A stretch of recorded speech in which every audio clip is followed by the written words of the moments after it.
everybody. For those of you who have joined these webinars before, you will realise that I am not Andrew McClelland, who is the normal host of these webinars. Andrew has gone on annual leave, richly deserved, but entirely inconvenient for me because it means that you have me, and so I apologise for me being the chair of tonight's webinar.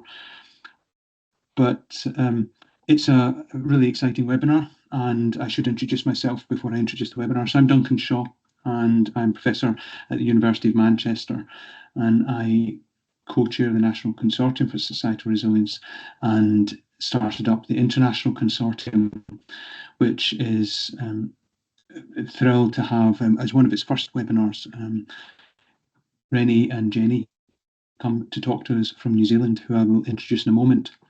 So the topic of this webinar is how to communities, and there's a whole range of these that you can access online. But today is about respecting animals and respecting cultures during disruptions and taking lessons from New Zealand. So this webinar is being recorded and will be available on YouTube. And at the moment, you'll know that your microphones and your cameras are switched off, but we will activate those for those who would like to ask questions and engage in the discussion. The chat is open, and so please do use the chat so that you can share questions and that we can use those questions after Renee and Jenny have delivered their talks. We began developing the International Consortium because we recognised that there were a whole range of interesting speakers, excellent knowledge, good practices that we wanted to share and learn from.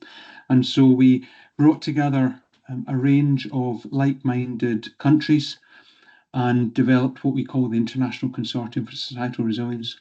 So if you are joining this from overseas, then please do get in touch if you would like to join INCSR, or if you'd like to find out more, then the URL is at the bottom of the slide, as you can see on this slide. But these are some of the countries that are part of the International Consortium.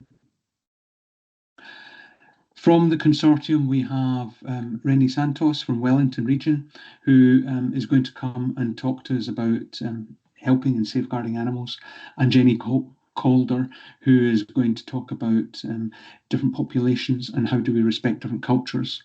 And I will be moderating the Q&A and chairing this event. I think I first met Renee and Jenny in Saudi Arabia when we were at a conference together, and so inspired by what they had to say then that it was absolutely one of the first speakers that we wanted to have in this session. So I'm going to hand over. I'll stop sharing screen now. I'm going to hand over to Renee. We're going to have the opportunity, Renee, if you'd like to share slides. I'm going to have the opportunity to hear about some of the excellent practices that have been going on around the world, understanding how they can be brought into the UK or into the countries where you are. And without any further introduction, Renee, I wonder if you would like to take the floor, please. Absolutely. Thank you so much. Thank you for having me here today. And tēnā koutou katoa, so greetings from New Zealand, to speak today about the crucial but often looked part of disaster management and resilience, which is animals and especially pets. So it's a huge topic, and 20 minutes won't kind of scratch the surface, no pun intended, but I will share resources as well. So I'm Renee Santos. I'm an emergency management advisor from Wellington, and I'm also a former responder with a volunteer animal disaster charity, which is Animal Evac New Zealand.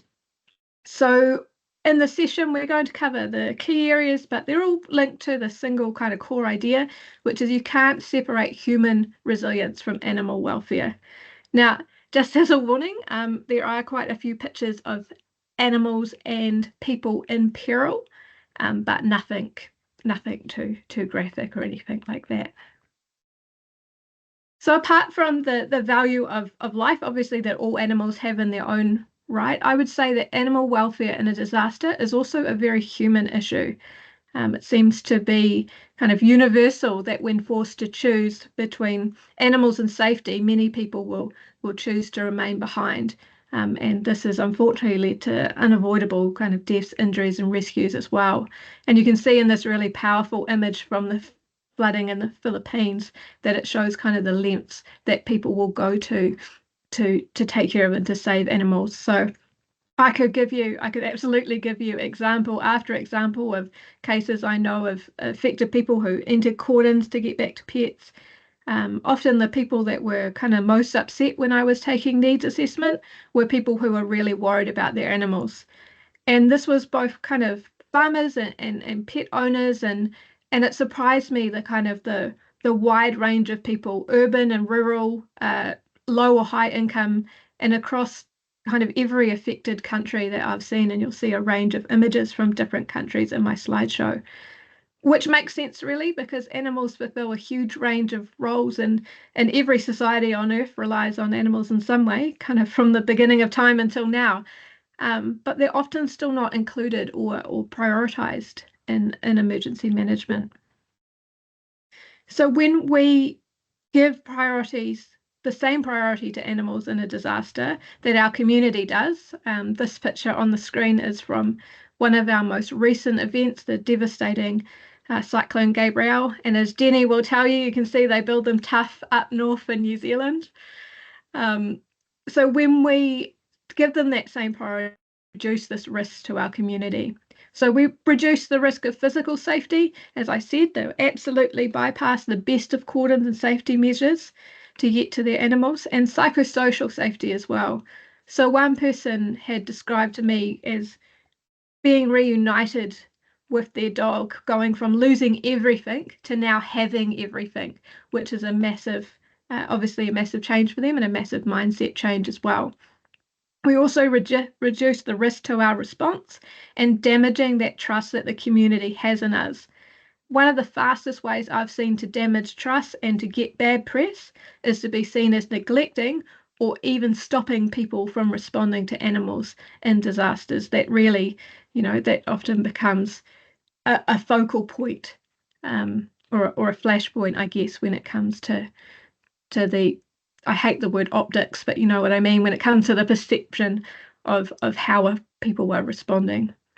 So on the screen are the areas I'll focus on above, but it doesn't necessarily happen in that order. It often comes that we have this community, grassroots, and legislation comes in afterwards. I'm going to give a very broad view. And as I said, I'll send you some best practice resources you can look at.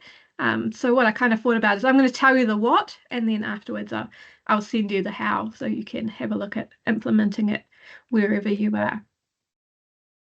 So including animals in legislation, specific pieces of emergency management legislation and local bylaws that address animal issues. So there's a lot to unpack there, but the points are on the slide are what were put into a public submission by Animal Evac. We ran a campaign called No Animal Left Behind as we went through updating our Civil Defence Act. So 60% of submissions that was received wanted better protection for animals.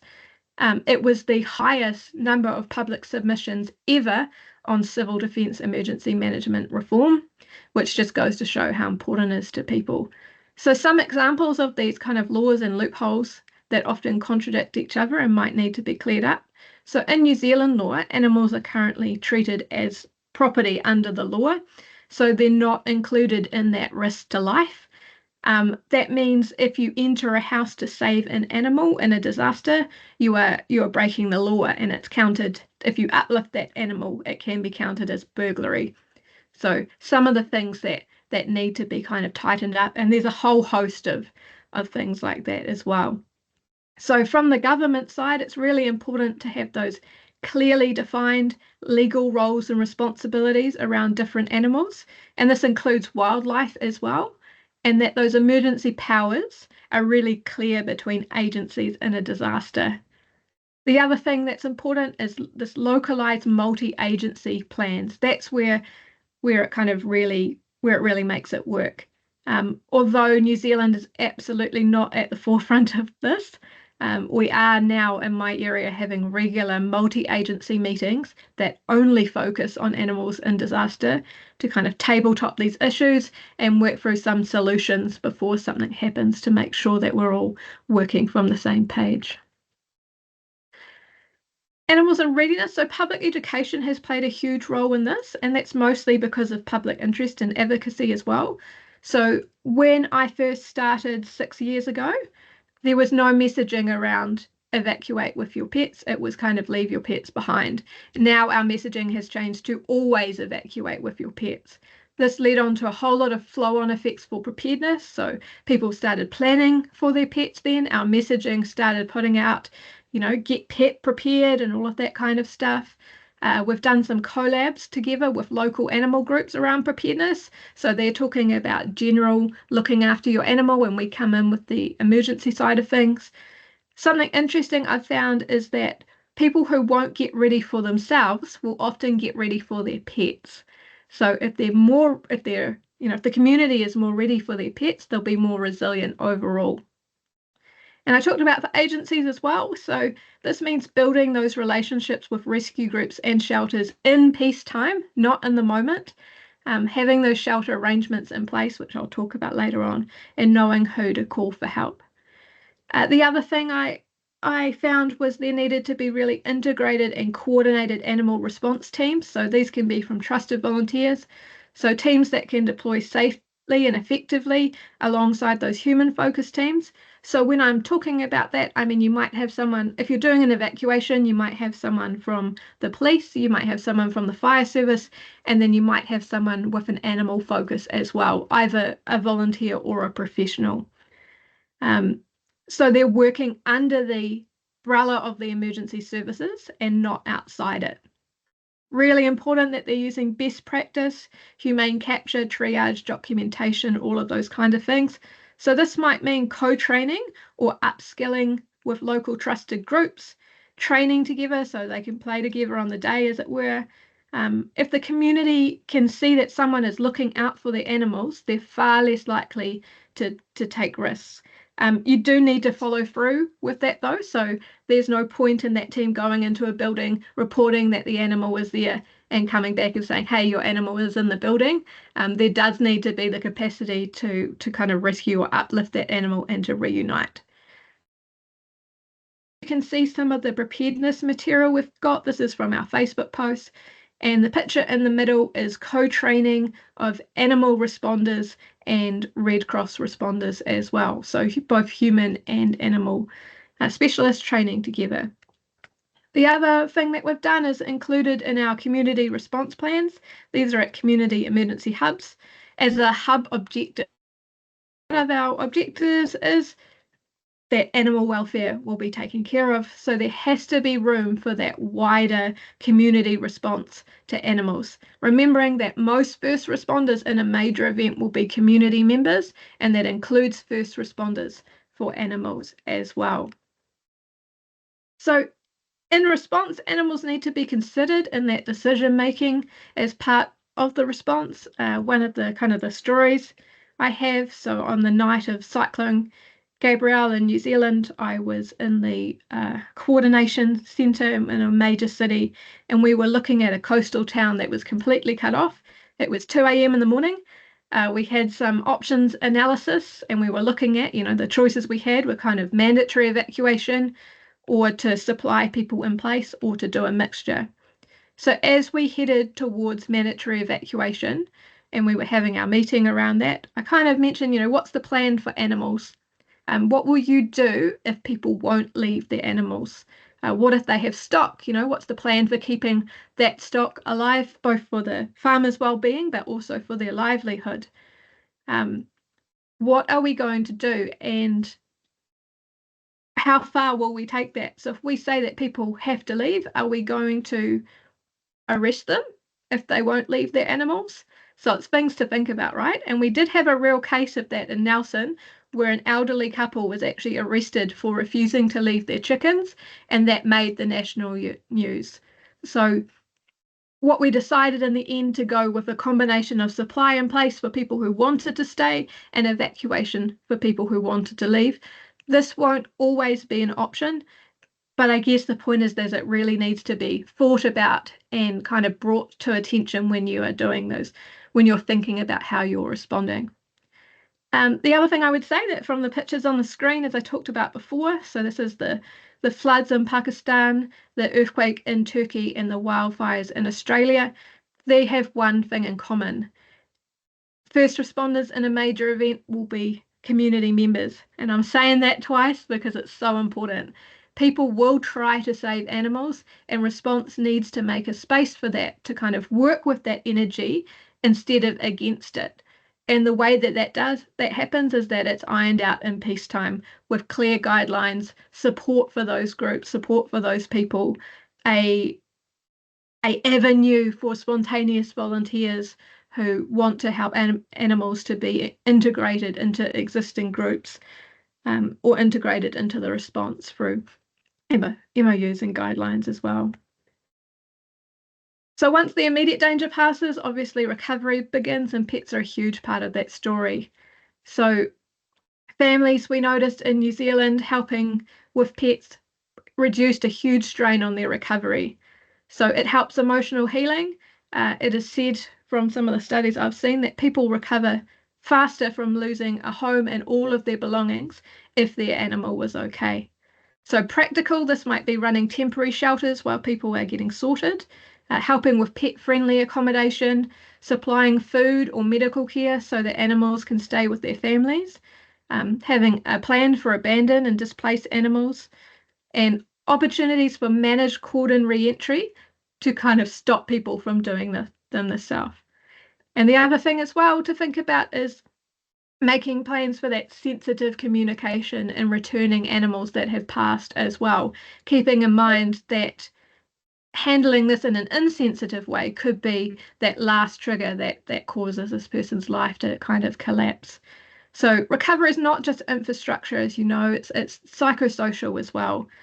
Animals can be a real lifeline as well. So in the pictures, we've got the first two pictures are from Cyclone Gabrielle. We've got a family that was supplied with food and their animals were looked after by the local council. So the pound, I guess as you'll call it, actually took care of those animals until they could go back to their families.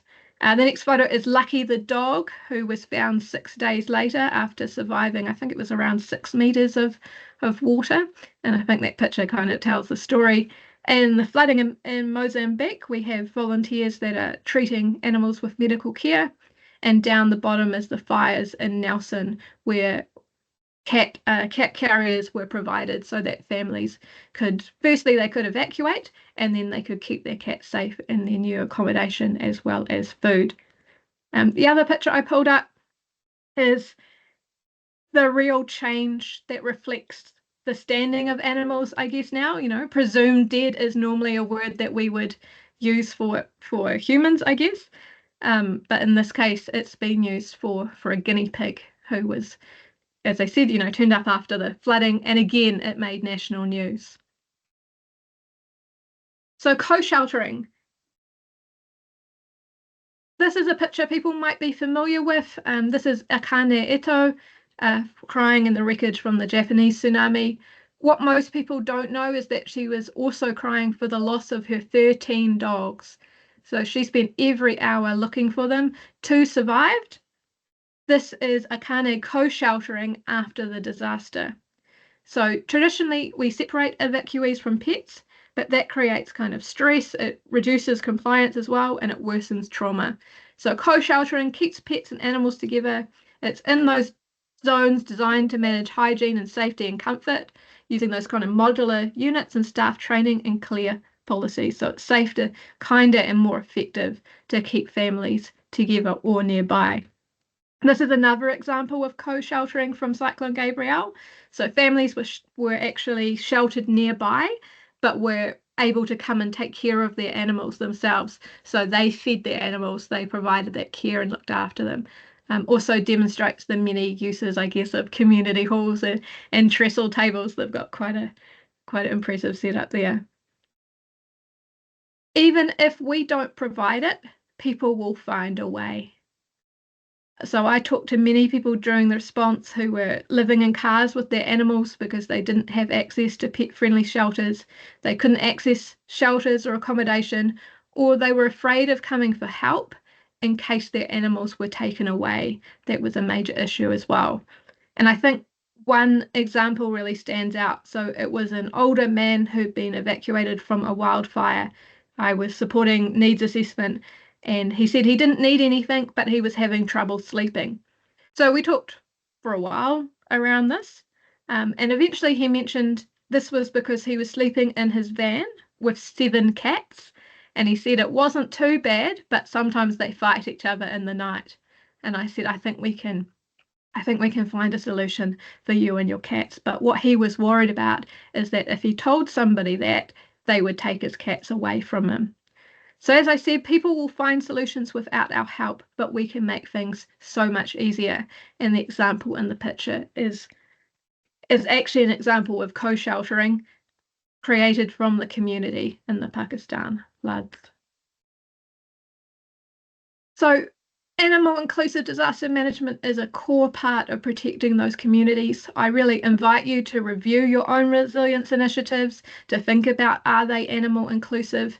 And if not, start where you are, do what you can. And I always say go for progress over perfection. So it's better to work on small things that you can kind of achieve and finish than it is to kind of create this huge plan that ends up on the to-do list and never has any kind of practical implementation. And again, like I said, I will send you some resources that you can have a look through to see how you can potentially implement some of the things I've talked about today. So, kia ora, thank you so much. Thank you so much, Renee. It's animals has been a topic that's been high on the list when we ask people for, so what is it that troubles you? And so there's a number of different things that you've raised that are certainly things that I hadn't thought about before. And some of the phrasing that you've got, I think, is really appealing in terms of, well, you've got one on the screen at the moment. If you fail to plan for animals, then you fail to plan for people. Understanding that people can be so scared about their animals being taken away that they are just not willing to come forward and ask for help from themselves. So I'm sure that there are a lot of questions that the audience have, and certainly I've got a number of questions when we get to that point. But thank you so much in the meantime for raising all of those issues.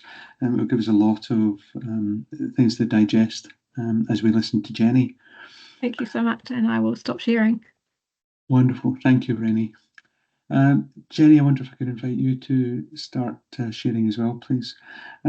Jenny, when we were thinking about how do we pair these two presentations together, we knew that Renee had done lots of work around animals. We knew that you had done a lot of work around different cultures and accommodating different cultures and respecting different cultures during times of disaster.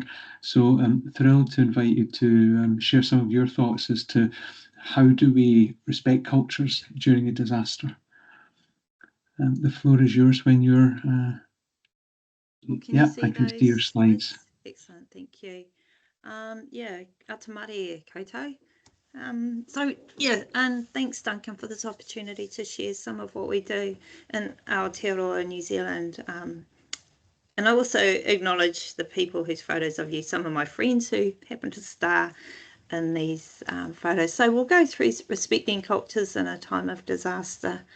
But before I get into it, I'd just like to pay tribute, acknowledge the lands we come from, the cultures we represent, our people, past, present and future, and those impacted by disasters across the globe. So a little bit about me. I live and work in Whangarei, which is based in the northern part of Aotearoa, New Zealand. So quite a long way from some of you, and for us it's in the morning, and understand it's night time for you in the UK. And a little bit about myself. I grew up just north of where I currently live now, on a farm, which was really cool as a child. And I volunteer with Task Force Kiwi, a disaster relief organisation based in New Zealand. We do international and domestic deployments. I'm also a volunteer with the Land Search and Rescue and our National Deployable Capability, the Emergency Management Assistance Team. So looking at respecting cultures in a time of disaster, I thought about what's our why. Understanding culture and traditions so that we can support and empower impacted people and communities in a time of need, but in a way that works for them, that is culturally sensitive and appropriate. And going through this, there was just so much going on. And so I've considered 3 main points from my perspective. So engaging with culture, the community journey, and what does our future look like?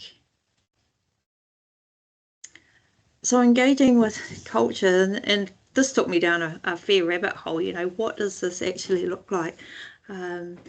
So I've sort of come back to a bit of a high overview rather than diving into the depths. There's just so much to explore in this space. And as you can see on this slide, I've got respect without judgment, relationship building, and stepping lightly. So what does that mean? So respect without judgment, it doesn't always come easily, especially when we're working under pressure, maybe in austere environments and conditions. We tend to revert to what we know, to our safe space. But I believe that first we should be acknowledging the place and the culture of where we are working. Acknowledge the people and learning what's respectful, what's right, and what might cause offence. Because that can help or hinder the people we're actually there for. And by looking around us, we can often gauge what's going on by who's in the room, what they might be wearing. Is it a culture where headdress is appropriate inside? Because in New Zealand, it's not. We've got things like you don't sit on the table, you don't put your hat on the table. And there's a whole lot of cultural nuances, which if you're not aware of, can cause a little bit of angst in the community. For me, building relationships is really important and probably one of the key points. And to progress the response, it brings that community on the journey with us. So for those who are impacted, we need to develop that trust really quickly, and especially if we're representing a government agency. Not everyone loves government agencies, and that can be historical or for whatever reason. But if we can develop trust quickly by understanding the culture and being willing to learn, people are more likely to come on that journey with us. We need to be curious. Sometimes people will tell you what they think you want to hear, and this can be a cultural thing. It may not be intentional, but it could just be something ingrained. There might be a little bit of distrust because you're a government agency. So we need to develop that and be curious and ask those questions, because we need that honesty to be able to help and to be able to deal with the situations that we're in. This can also lead to keeping you in a safe place culturally, working alongside people, being curious, asking questions, learning about their culture. They feel more connected to you and find that there is a willingness to take them on the journey and to be a part of their community, really, because that's what we end up being, because we're working right in their community, working alongside these people, and often in their homes. With Task Force Kiwi, we could be in cleaning out people's homes, so we need to be aware of cultural considerations. Now, for us in New Zealand, kai, or food, is another hugely cultural consideration that we need to be aware of. Sharing food is somewhere, it's something, and it's across many, many cultures. I found this in Morocco. It's a sign of respect for the visitors, because if you don't offer your visitors food, something's wrong, and you're not showing them the right cultural ways. But this also gives you opportunity to learn about their traditions and protocol, and it brings people together.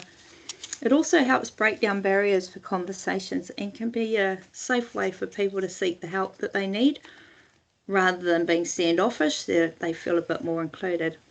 However, there's always that however. If you've just delivered emergency food, you can't eat what you've just taken into that community. Not really ideal relationship building there if you eat what you've just supplied. So this is something that we need to be prepared for. And it might be something simple as taking extra food or having that conversation with the village chief to make sure that things are covered either before you get there or during your visit. But for us in New Zealand, the kai or food is something that it brings the communities together, and it is a real icebreaker. The photo on the bottom right there, that was a community day with a rural sector. They'd been through a flood, you know, farmers working on their farms, not wanting to come away, not wanting to ask for help. So we put on a community barbecue where they could rock up on their tractors, on their motorbikes. Didn't matter, they didn't have to go inside, have a shower, just come as you are, covered in mud, whatever it might be, straight from the cow shed, and have a burger, have something off the barbecue.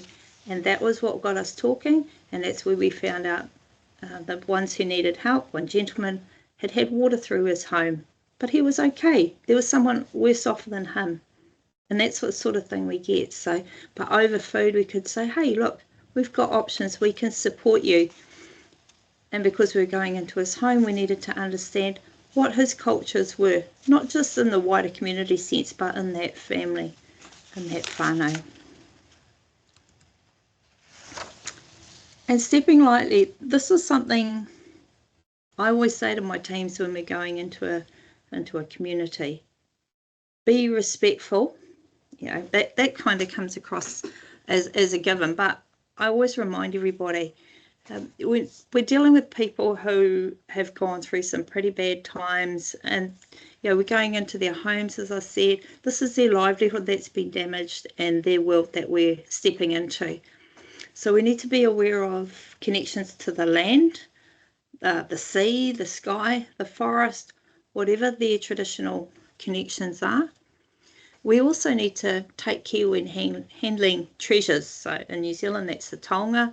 So these could be historical, traditional gifts, treasures, carvings, rocks, anything.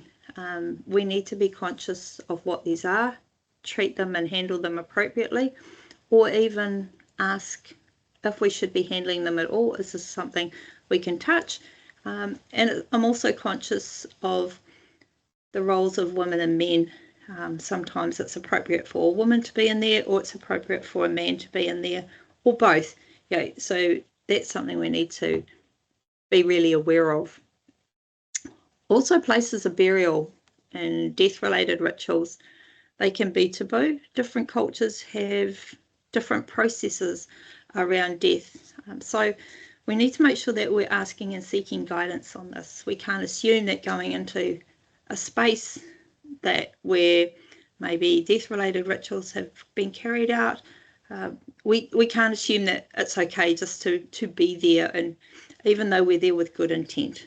We need to ask, and we need to make sure that it's safe. And if it's not, then it's okay. We can work with the community to support them to do what they need to do. And this also, I think, goes with places of worship. We need to make sure that we have the guidance that we need around these places. And another one, I thought, when we're stepping lightly into these people's homes and their worlds, is the correct use of words and language. Now, this can make a big difference to people who have been impacted, and it is cultural, because some cultures use different languages and different tones and things for that. But for me, a big one is if we're going into someone's home that has been damaged by flood, for instance, we need to remember that what we're taking out is not rubbish. Okay, this is damaged goods, it's things, it's stuff, it's their memories, their mementos, keepsakes, treasures, their life. So it's not waste and rubbish. So the use of language and just being gentle and stepping lightly with how we go and the terminology we use as well. So another thing I looked at was the community journey, and for this, it's about bringing that community with us through their experience and knowledge.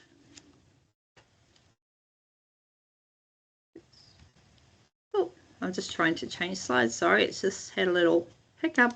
Oh, there we go. Okay, and experience and knowledge. When I talk about this, what I mean is the knowledge of the agency. We're not always familiar with the cultural aspects of the community that we're going into or we're new to. We don't always understand the mechanics of that community, how they are built, how they work, exactly what they need to get on the road to recovery. And this example I've got here is a village in Asni in the high Atlas Mountains in Morocco. And for us, this is quite different to what we know in New Zealand. We were setting up a water system there, and our first intent was like, hey, we'll do it like this, because this is how we do it at home. Not considering the cultural impact that would have, because traditionally this is how they set up their water supply. It worked for them. This is who did it, how they did it, and who managed that water system. So we had to step back and actually take a moment and go, okay, we're not going to do this for you, we will do this with you. So understanding the cultural impacts of those villages if we go in and take over. The community also understand the land and probably what has happened before. They understand the landscape, and quite often we'll find that there might be volcanoes, maunga or mountain, which is significant in their culture as well. So that's something we need to be mindful of, especially if it's an earthquake or an eruption, a volcanic eruption that's happened. There's probably a cultural connection to that mountain and that eruption, and there could be the belief that it's erupted for a particular reason. So that's something else we just need to be mindful of and be considerate when we're in that area and when we're speaking. For the community, there's often hierarchy that we may be familiar with, we may not understand at all. So we need to learn this, and quite quickly. We need to know who's who in that community and make sure we're talking to the right people. And if we're not sure of things, seeking out a cultural advisor can be a real win-win in those situations, just to make sure that cultures are being observed, and it's also a fantastic learning opportunity for us. Now, supporting communities in maintaining those cultural practices, and as I've said, through a cultural advisor, is a really good way of doing it. But it's also, it can go deeper than that, you know, different religions and cultural practices.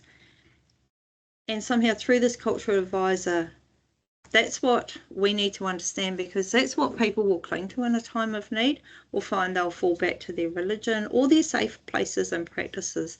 So being able to understand that can help us help the people.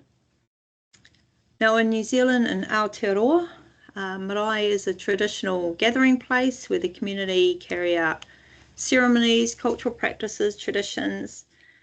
The marae have cultural identity, history and information come down through many, many generations. There are taonga, the treasures, so for us often carvings, and these marae are steeped in the customs and the tikanga, traditional values and practices, and they are often strictly upheld on those marae. But for us, where the marae has a whare nui, a carved meeting house, they'll have a whare kai, the eating and dining hall, cooking areas, and they often have really good ablution blocks, toilets, showers, and now they're becoming more resilient as well with solar power and gas, so they can operate through disasters. So in Northland, we work really, really closely with our marae committees to develop preparedness plans, and this provides that mutual understanding of who does what and how we as emergency management can support the marae who are supporting people in a time of disaster. Excuse me. So when needed, the marae will open their doors to the evacuated and impacted people providing them with a safe space to sleep, the food and psychosocial support. And now, as Renee mentioned, more often they're also providing a place for the animals to be as well. And these marae will often open their doors to the community before the government agencies have got out the door. And the care the manaakitanga received on the marae is often that first step in supporting those impacted. And this is done in a culturally safe and sensitive way. The cultural practices are led by the marae, by the home people, and it can be quite an experience for tourists who find themselves there after being evacuated.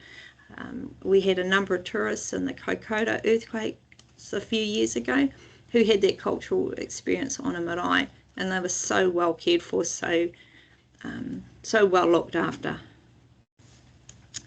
And when I talk about we, I mean the government agencies, we don't have those resources on hand to provide the support as well as the marae do. So what we do is we come in behind through those preparedness plans, and we support the marae to do what they do best, caring for people, supporting that community-led response, and at the same time, the cultural side of it is also brought through, because we know that the culture of the marae, it just has a real caring environment there. So looking towards the future, we're looking, we need resilient communities, and we need to be working to support communities to develop resilience, but in a culturally safe and sensitive way. And often it's more than just one culture. We're getting so multicultural now, the partnerships that we need to build with multicultural agencies and people so that we can empower all our communities to rebuild following an event. And by understanding our cultural, social, economic and built impacts, we can provide better and more equitable support. And by respecting the ways a community work, the structures of those communities, and allowing the communities to see that their cultural aspects not only just being upheld but supported as well. For me, social licence is key, and this needs to be developed before a disaster. So it's getting alongside those communities, understanding what their needs are, what their cultures are, how we can support them in a culturally safe and sensitive way. Because if we don't engage and we don't build those relationships, we're not going to bring that community on the journey with us at all. It seems simple, but if we don't do it, it just makes things worse all round.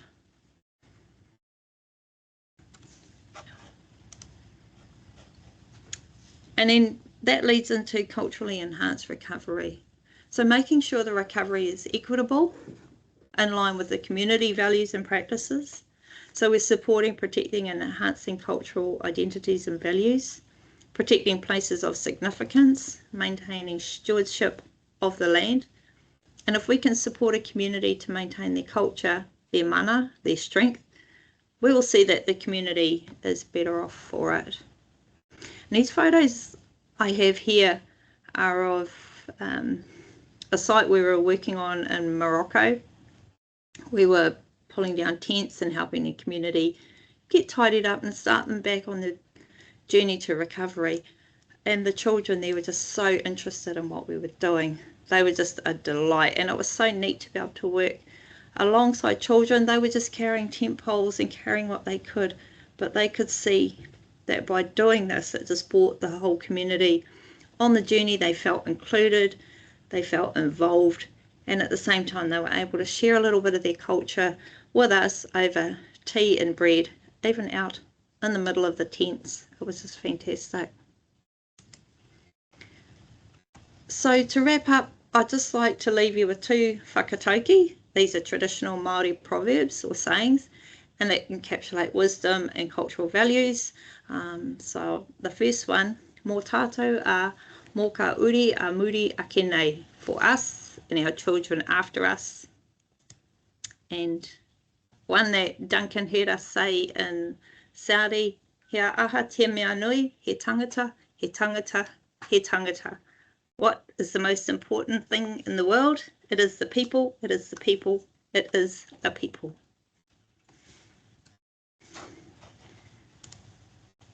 Thank you so much, Jenny. Thank you. And that last phrase that you put up, it is the people, it is the people, it is the people, is a phrase that I've used in many meetings since I heard you first say it in New Zealand, because it is so true.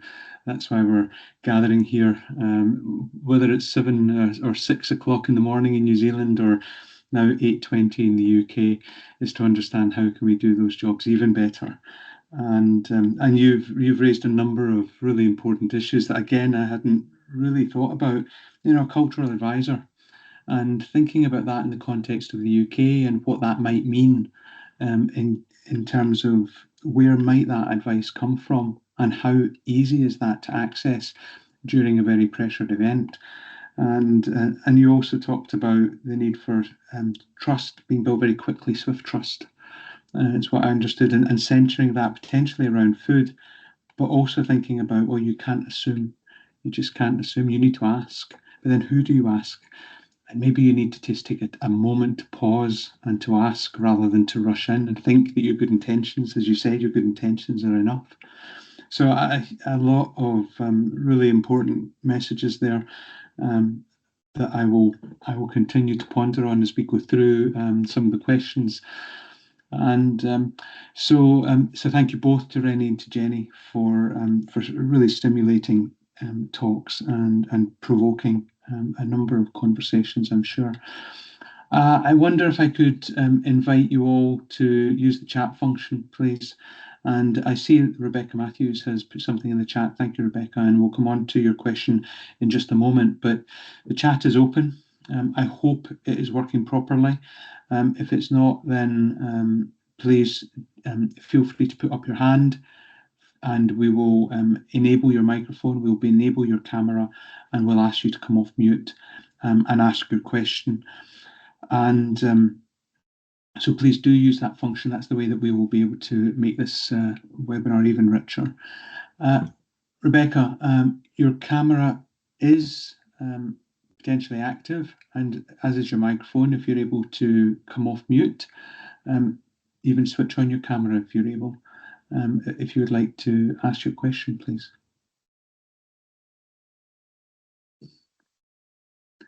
Let me just see if Rebecca's still here.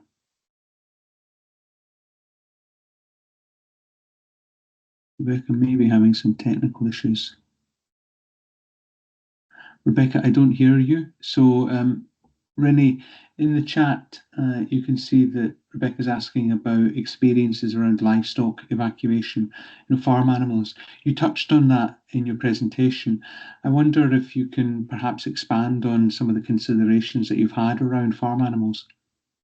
Yeah, sure. So mostly I work in the preparedness space. So we've done a lot of work around preparedness, particularly for lifestyle, what we call lifestyle blocks in New Zealand. So they're normally just outside the kind of suburbs.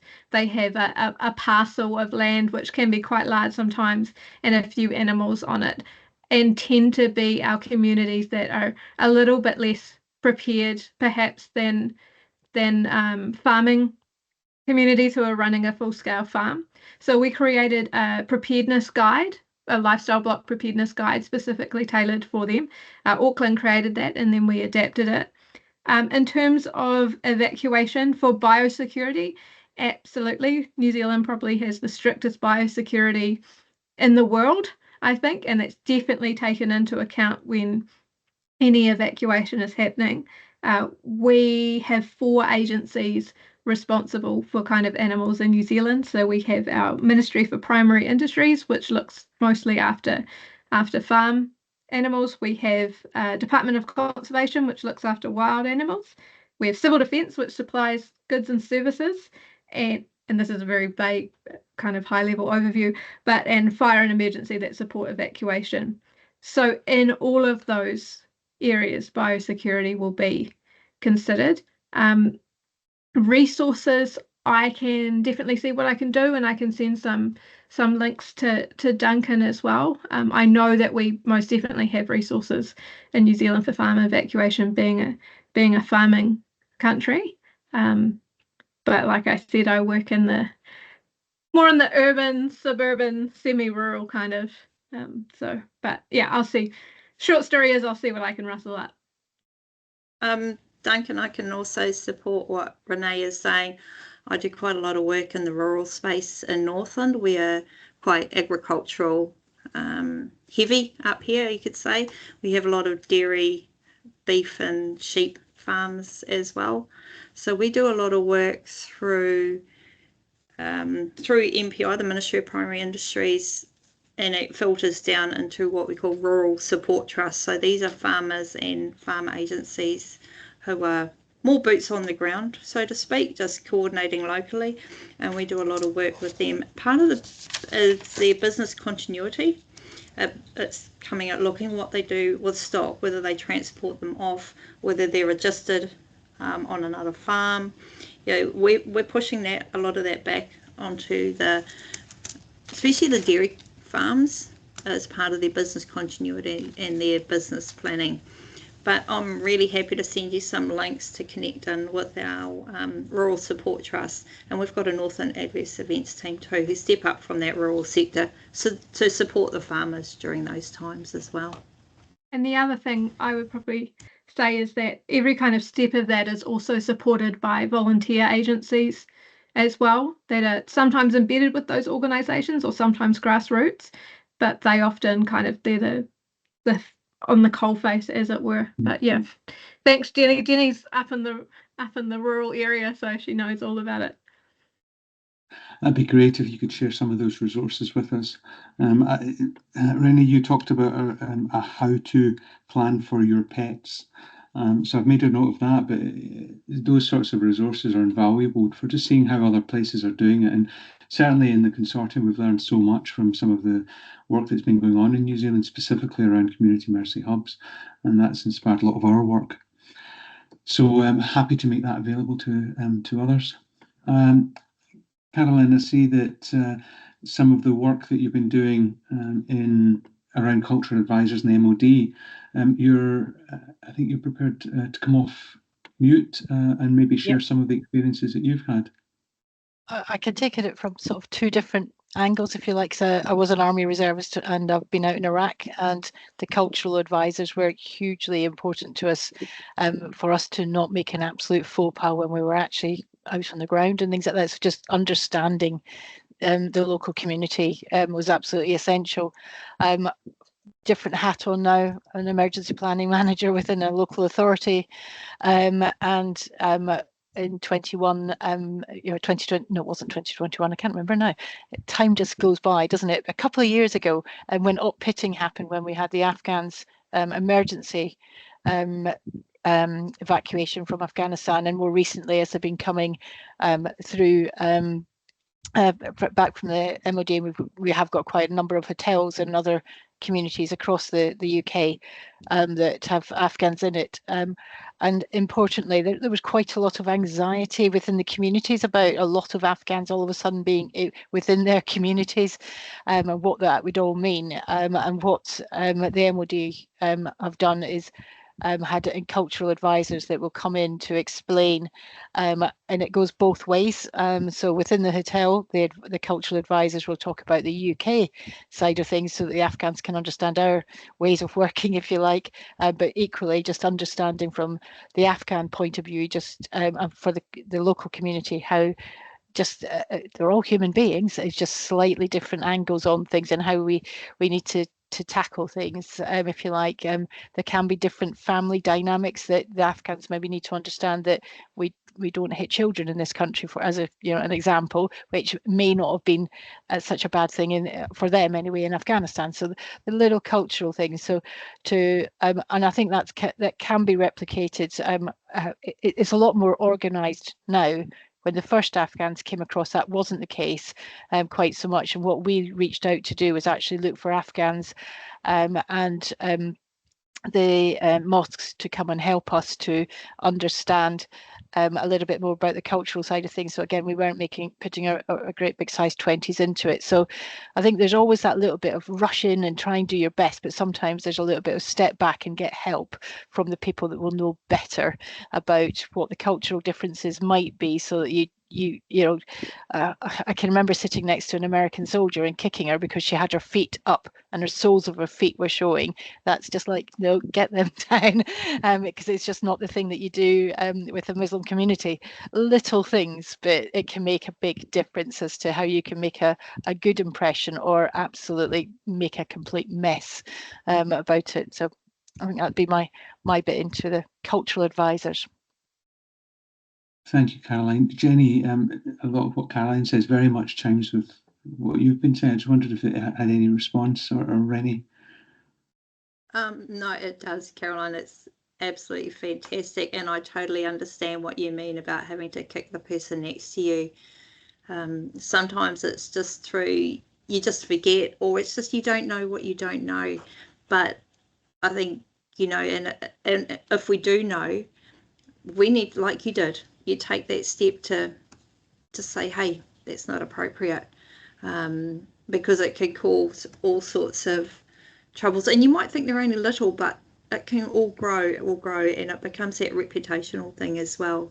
You know, oh, that group coming in, they don't care about us, our land. They put their feet up, they show the soles of their feet, they put their hats on the table. All those little things can destroy the reputation and the relationships that are so key of doing that work.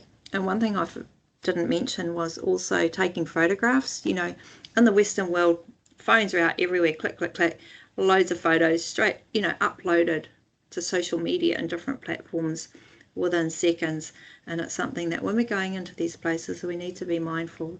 You know, cameras away, we're not tourists, we're not there having a great time. But if we do need to take or want to take photos, let's ask, hey, do you mind if I take a photo of this? And I always explain what it will be used for, you know, whether it's just for my record or for learning, or if I want to put it on social media, I always ask them first. So yeah, that's something that us Westerners are pretty like, ooh, hang on, put your cameras away, guys. Yeah. I wonder, Jenny, Caroline, whether you've got any sort of cheat sheets, you know, sort of one-page documents that people can look at if they're going into a scenario that they haven't experienced before, and just some of those things that you've both mentioned, just to think again about. Yeah, I can put that together, and I'd love for, like you, Caroline, to also get your view on that, because obviously it sounds like you've got a huge knowledge, or just your experiences, and it's great to be able to bring that all together. And I think that's where these forums are absolutely fantastic, because there's always little tips and tricks and those gold nuggets we can get from everybody. Yeah, and I'm happy to do it. Karen. Happy to share. I'm working on an animal considerations checklist to go into our hub guides, so that will be at a lot of useful information, I think, at a level that people will understand pretty clearly and under pressure as well. So once I've completed that, I'm happy to send that out as well. Wonderful. Because I could imagine, Renee, you've just sparked a thought, which is for the guide about cultural sensitivity. Yes, it might be useful for emergency planners, emergency responders, but it might also be useful for other members of the community, so that they can just be a little bit more cognizant, and in the hub guide would be a perfect place to situate that. Absolutely. So I do a lot of work with the disability community as well. And in our hub kit, we're now including accessibility considerations. So there'll be a separate laminated A3 of a checklist for accessibility considerations, and also animal welfare considerations. And that'll just get popped in the hub kit as a tool that they can use or do whatever they want to do with it, really. Great, thank you.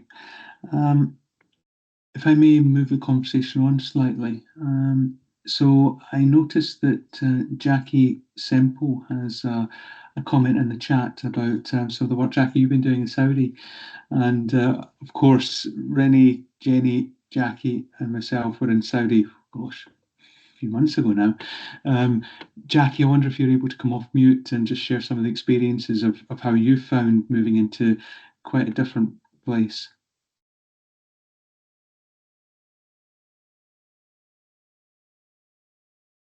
I think I'm off mute. I'm not We coming can on hear you. camera because I'm in my PJs because it's 10:30 here at night. So, but I wanted to come on and listen. So, yeah, you're not getting to see me in my pajamas and my specs and no makeup. Definitely not. Do you know, it's really interesting. I think, Renee, I, you know, listening to you about, I'm going to come to Jenny in a minute, but listening about the pets and thinking 20 years ago, having this big debate with colleagues in emergency planning as it was at that time about, oh, we don't have pets and we can't have pets in rest centres, we can't do this and we can't do that, and really being a little upstart and saying, well, actually, if I couldn't bring my dogs in as a doggy person, then I'm not coming, just exactly as you've said. And, you know, and wrote into our plans that, you know, we would allow pets. Now, nothing as advanced as where you are now, but it's really made me think about, certainly not so much here in Saudi, but certainly for back home, definitely having those checklists and really thinking about how that would work, both in terms of domestic side of animals, but actually that bigger question around you know, farm stock, particularly a lot of farming in rural areas where, you know, these are real challenges. So, yeah, it really made me think. And I think moving to Saudi, I thought I had quite a really good understanding of culture. You know, having similar to Carolyn, we had obviously Afghanistan's coming in to Angus, who were evacuated, and also Ukraine. So it does really make you think about one what people have been through, but two, their culture and everything that comes with that. And I always kind of think I'm okay on this stuff, and you know, you can always learn. But I think what we had in our plans was really good, and it's not till I've really been out here where I think you really look at things really differently, because you're really embedded in the culture and the daily rituals of what's happening here, that you think, do you know what? I don't think I really do, or I can do much more around. If I was back in the UK, I could do much more around thinking, what does that actually look and feel like? What are hearts and minds? And that, Jenny, just as you were saying at the end, it's all about people, people, people. It absolutely is. So, you know, I think for me here, a lot of the plans that are in place have been developed by Saudi colleagues for Saudi people. And, you know, as I look at them, there's a lot of things that needs to probably improve around how things would be applied. But what strikes me in the plans is that they have actually got at the heart of absolutely everything that needs to happen, the different elements of what Saudi people would need right at the outset, and particularly around things like funerals that have to happen within 24 hours. But also the differences in the tribes that are here as well.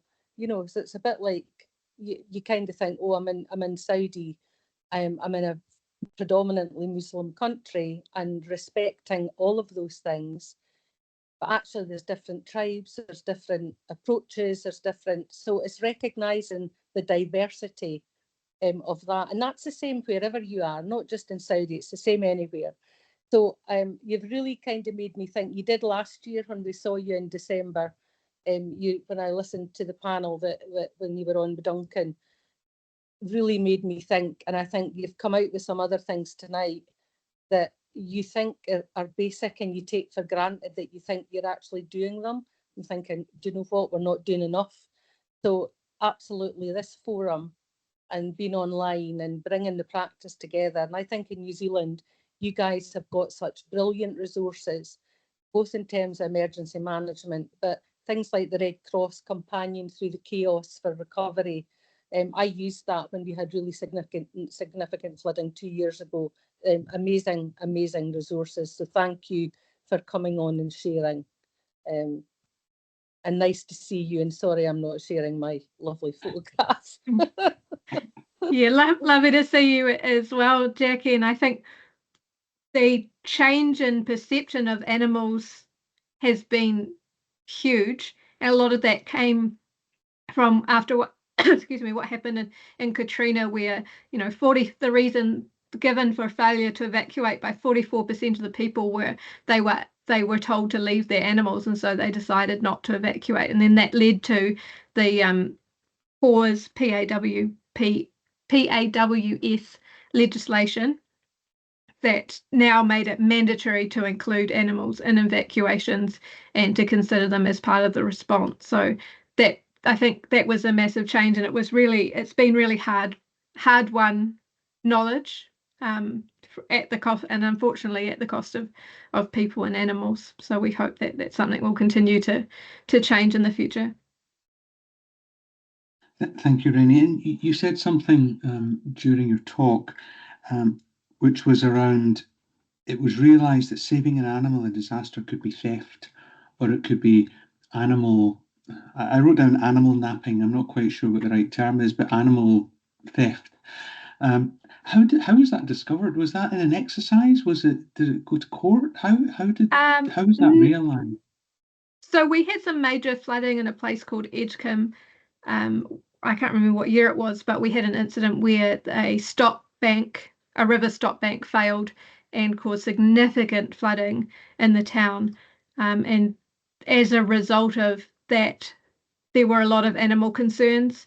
There were volunteers that were going into houses and rescuing animals, and then issues that arose there. I don't think it ever made it to court or anything, but I know, and it's still talked about today, I know that some volunteers were going into houses, and as they came out, you know, they would spray that the house was clear or the circle or whatever, but unfortunately they were spraying it on brick, which you can't get rid of it. So some people's houses weren't damaged, but the animals had been uplifted, were then concerned because they had bright fluoro orange spray paint on the side of their house.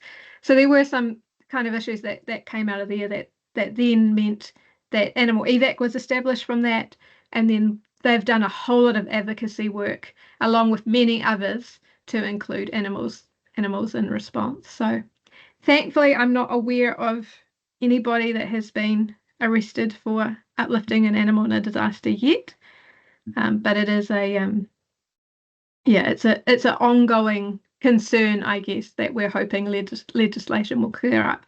Another really interesting thing around that is around what we call disposal, which sounds horrible, and it's not getting rid of the animal, it's returning the animal to their family, or rehoming, or adopting, or doing whatever. But if you take an animal under the Civil Defence Act, you're meant to keep it for 7 days, and then after that there's actually no legal way to then either adopt or do what you need to do with that animal, because it's still somebody's property. So that needs to be cleared up as well. But yeah, it's a lot. Legislation element of it starts to get quite complex. But you're asking those complex questions, so that's the first step. Thank you. I saw Alistair came off or put his hand up, and then it went down. So if Alistair would like to come off mute, your camera, your microphone are active, and if that's what you would like to do, then please feel free. Hi, thanks, Duncan. Yeah. Great background picture. Yeah, I was yeah, there you go. I was busy tapping away trying to get some words in. But what I was just going to say is that the UK had a major success with the Ukrainian refugees coming in. In the early stages of the Ukrainian conflict, basically we opened our doors, but we suddenly discovered that these guys wanted to bring in their pets, their dogs, their cats, their guinea pigs, you name it, which was such a shock to our import system. In principle, you know, we have such an issue over illegal landings of undocumented animals that we're often sending them back abroad. We're putting them into quarantine if that can be arranged and people can pay for it in normal cases. But for these people, we were able, under ministerial direction, there was a lot of impetus to make this happen.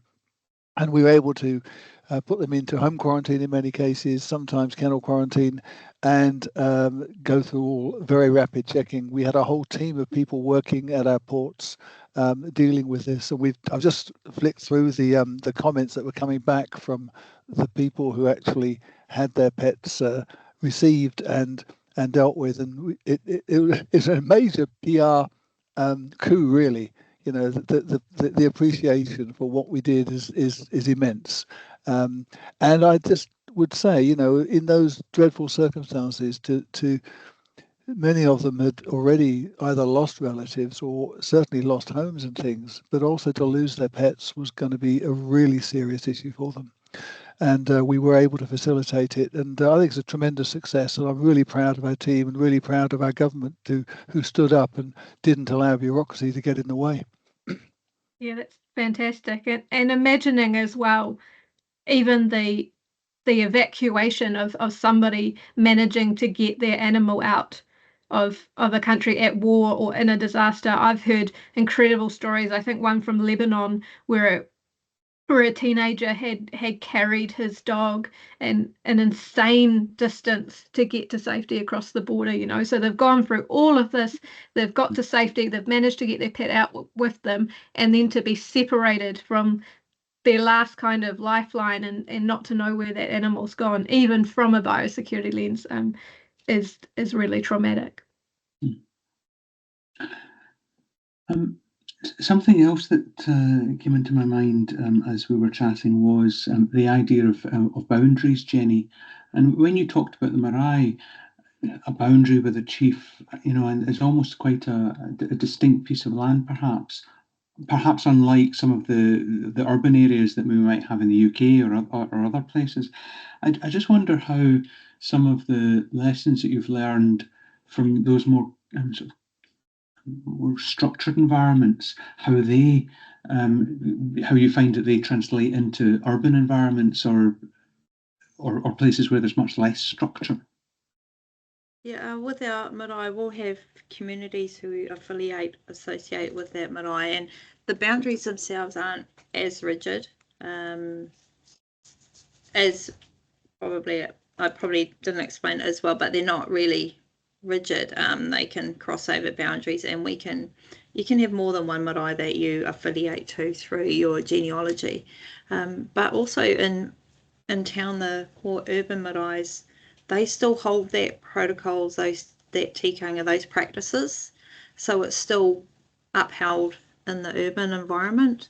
But in the urban environment, our communities are quite different. Yeah, they're more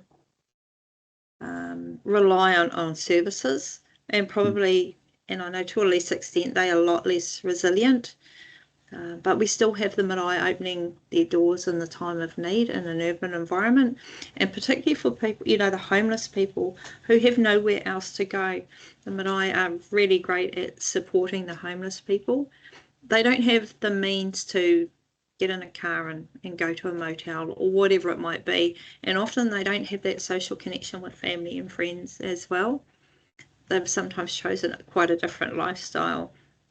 So we need to be able to provide a safe place for these people where they can go during a disaster, and the marae has been absolutely fantastic in taking these people in and just providing them the care and the welfare, just that wraparound service. And at times with our work with the marae is also not just been that, oh yes, they've got a bed and shelter and food, but it's also what else can we do to support, and do we need to get agencies in there to provide that wraparound service for the people who are there. So rather than saying to them, oh, you need to up sticks and go here, go there, do this, see this person, see that one, ring this 0800 number, this free phone number.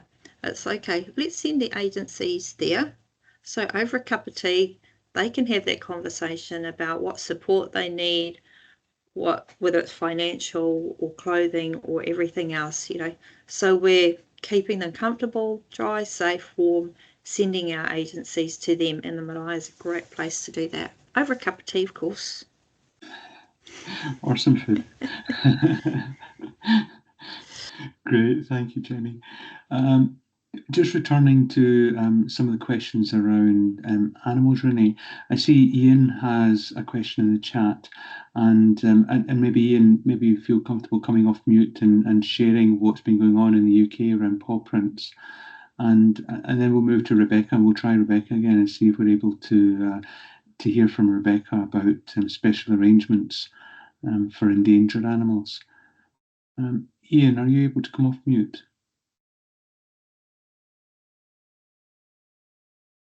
Okay, I don't hear anything from Ian, so it includes a URL in a link in the chat. So for people who are interested in finding out a little bit more about what the RSPCA is doing in the UK, then please follow up with the URL that Ian's helpfully put in the chat, and thank you for that. Rebecca, let's see if we can hear from Rebecca. Or maybe Hello, there's can you hear me now? We can, Rebecca. We can. Oh, excellent. I am sorry, my laptop decided to update all drivers just as Renee was finishing her speech, so I could hear, but I couldn't get on. Let me see if my camera will work. Here I am. I think it's working though. It's very bright. There we are. Excellent. So, lovely to meet you all. Renee, I was wondering if there were any special arrangements for endangered species or in any part of the world that you might have heard of. I'm thinking maybe around wildfires and reptiles.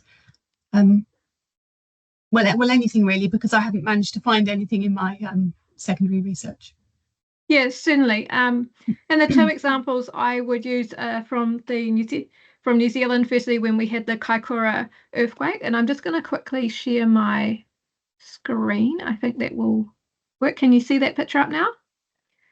We can. Yes, I can. Right. Yes. So what you are looking at is the uplift in land from that earthquake. So where the seaweed is at the top, that used to be on the bottom, and now it's, it's lifted up that much. So I can't remember exactly how much, but it was over 2 meters. And on the rocks there, I think I can move my mouse over there, those are paua, which are one of our, both an indigenous food source and also something that's really special and treasured to many New Zealanders and tangata whenua Māori as well. So what happened there is that there was a massive both community response and official response to go in and rescue those paua, to take them off the rock and to bring them back to safety of the water before they dried up and died. Another thing that's unique about New Zealand is that in New Zealand, crayfish, which I guess you would call lobster, maybe, but are really special to us as well. And they actually have thanks, Jenny. And they actually have a designation as being a sentient being. So they have to be treated under law the same as, they have the same rights pretty much as a kitten, I guess you could refer to. And they were also uplifted and taken to safety too. We have a government agency called the Department of Conservation, and in a disaster they have legislated powers to look after our endangered species. It can be a little bit tricky because we do have very strict rules around interacting with wild animals, particularly endangered animals in New Zealand. But in a disaster, I've seen community groups that are able to work together with government agencies. There's sometimes some tension there, but that's definitely something we're working through. And I will stop sharing. Can I stop sharing? Yes, I can. Thank you. Rebecca, I wonder if you've got some experience of that as well, if there's any information that you've found around to answer your question. Not really, no. I currently work for the Business Continuity Institute. You can see on my background here. So I research and produce content globally for resilience and business continuity practitioners. And I used to be an emergency planner. I used to work with Carolyn Richardson, who was on a little while ago. But that was 10 years ago. And I couldn't find anything really back then as to arrangements for rare or endangered animals. And I wondered if things had changed over the years in between. But I shall keep looking. And thank you, Rennie. That was really interesting, and it also brought in the cultural side of things too, because of the shellfish and the sentiments given to animals in some cultures that aren't in other cultures. So, thank you. That was really interesting. No worries. The Australian bushfires as well. There's been a lot that has come out of that because, of course, all the koala and kangaroo and all the other animals, devastating losses there. I think over 1 billion animals that died. So definitely there's a lot of research now and best practice around wild animals, particularly from fire. Sorry, Jenny, you had a... No, I was just going to mention the Australian wildfires, but you touched on that, which is, and I'm not sure if the Australian Institute of Disaster Research have some information on that, but I know they were doing a lot of work to improve that space, because it wasn't really good when the fires happened. It's quite horrible. Massive volunteer effort there again, massive community response, and again people putting themselves kind of bravely, in my opinion, but putting themselves at risk to rescue koalas that were in areas that were burning, and managing to take them to rescue organisations. And we also sent over a team, Animal Evac sent over a team to Australia. We don't have an operational arm anymore, but when we did, we worked with local shelters there to provide support as well, and that was approved of by our government to go and help too. So yeah, lots of stuff around endangered animals now. Thank you very much. And I see in the chat, Violin has asked a question. Violin, your microphone and your camera are active if you would like to ask your question, if you're able to technically do that.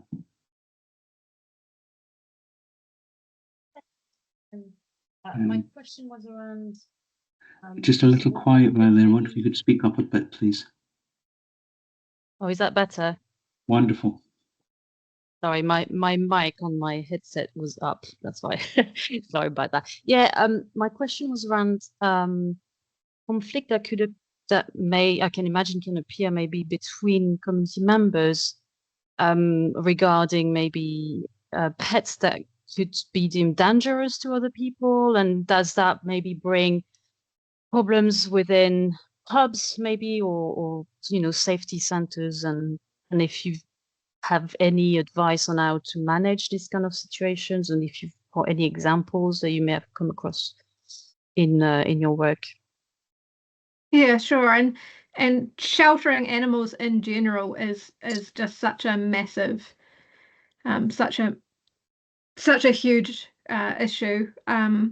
We haven't had to deal with that in terms of community emergency hubs yet, but what we would normally do is set up an area outside the hub in a tennis court or something like that where animals can be, and then those animals will be the responsibility of their owners. But yeah, I am thinking about that, including that when I put in our considerations as well. The other thing we have done in terms of civil defence is partner with an agency called Huha, which is Helping You Help Animals, and they run shelters just as their normal course of business.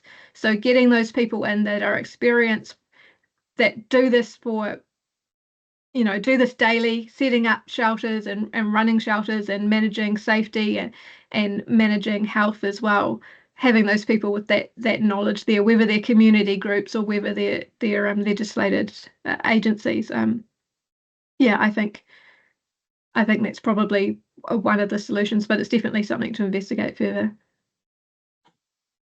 Thank you. Yeah, thank you. What did you say the agency was called that you work? Huha? Oh, right.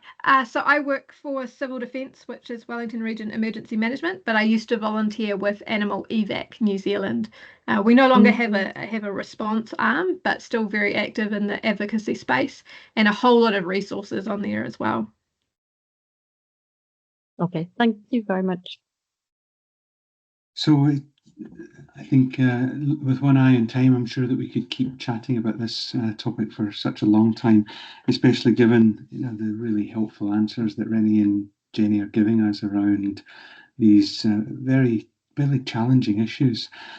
I'd like to, before I close, I'd like just to give a quick shout out to the upcoming webinar. And this is, again, responding to the community groups that were saying, well, how do we support the well-being of our volunteers? So we've got an excellent seminar coming up on the 1st of July, and you're welcome to sign up for that, and you can do that through the NCSR website if you would like to. The webinar recordings are all available. They're available from the NCSR webpage. You can connect through LinkedIn. Please check out the RBOC website. As you know, that's a key partner for this for the consortium, and of course check out the international consortium, especially if you're overseas and that's something that you would like to join, to participate in such conversations like Renee and Jenny have been leading this evening. I guess I'll just return to this slide, that if you would like to find out more about Renee's work, Jenny's work, then these are the organisations that they work for. And there are so many topics that seem to emerge from the work that's being done in New Zealand on disaster risk reduction and community resilience aligned to that. There's so much great work. We're learning loads from what's going on those islands, and I'd just like to thank Renee, thank Jenny so much for participating this evening. Of course, for them it might be maybe 7:30 now in the morning. They've been working hard for the last hour and a half. I really appreciate them participating in this webinar at such unsociable time, and thank you to you too for participating. I realise that for many in the UK it's 9 p.m. Wherever you are in the world, it's probably not a very sociable time, apart from for Jackie Semple, who is tucked up in bed, very fortunately. So thank you so much indeed for joining. And we'll be happy to make this recording available and the materials from Renee and Jenny available when those come through. It's been great, and I look forward to seeing you all at the next one. And with that, I will close the event. But thank you, Renee, and thank you, Jenny. Thank you so much. Thanks, for having Duncan. Really appreciate it. Take care.